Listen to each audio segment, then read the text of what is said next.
The invisible witness. Michael had been living on the streets for almost 2 years, carrying only a backpack and an old jacket. Every night he searched for a quiet corner of the city to rest. People often passed by without noticing him, as if he were invisible. But one evening, something unusual caught his eye. Near the closed market, he saw a small group of men whispering under a broken streetlight. They carried black bags and moved nervously, checking around them. Michael stayed hidden behind an old bench, his heart beating fast. He felt he was watching something secret. One man opened a bag, and Michael saw piles of money inside.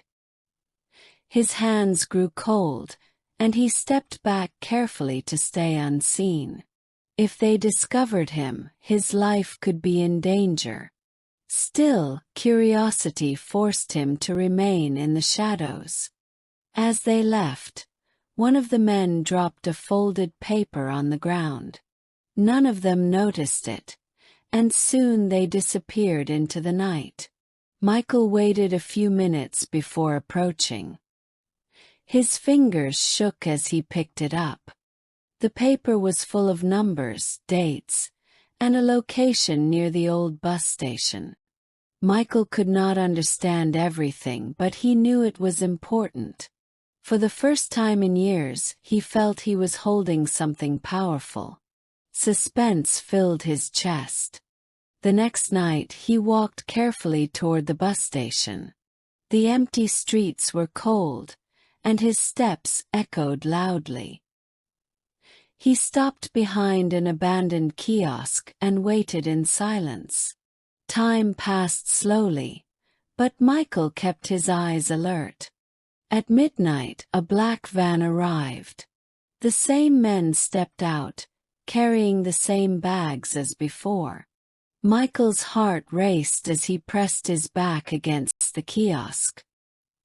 He could hear their voices, and each word felt like a hidden warning. One man unzipped a bag and pulled out passports and fake IDs. Another counted stacks of money quickly. Michael finally understood it was a dangerous criminal network. He held the paper tighter, realizing it was evidence of their crimes. Trying to listen better, he moved closer. His foot hit a tin can, and the sharp sound broke the silence. The men froze immediately and looked around with suspicion. Michael fell to the ground, holding his breath in fear. One of the men walked toward his hiding place with a flashlight. Michael's heart almost stopped as the light moved closer. Just before it reached him, a police siren echoed in the distance. The men panicked, packed the bags, and ran away. Michael stayed low, breathing heavily, his body shaking. He realized the siren had saved him, but now he carried a dangerous secret.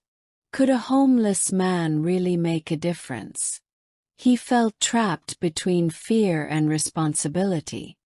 The next day, Michael went to a public library and used a computer. He searched the strange codes written on the paper. To his shock, they matched reports about stolen money and missing identities. The truth was even bigger than he thought. He decided to write an anonymous email to the police, explaining what he had seen. He scanned the paper and sent it without giving his name. Still deep inside, he knew the men would return soon. The danger was not finished. That night, lying on the cold pavement, Michael could not sleep. Every shadow looked dangerous, and every sound made him jump. He was no longer invisible, he was a witness. The city streets that once ignored him now felt alive with threats. 2 days later, police trucks surrounded the bus station. Michael watched from a distance as officers carried bags of money and arrested the men. Relief warmed his chest, but sadness remained. The city was safe, but he was still homeless. Yet for the first time in years Michael felt important.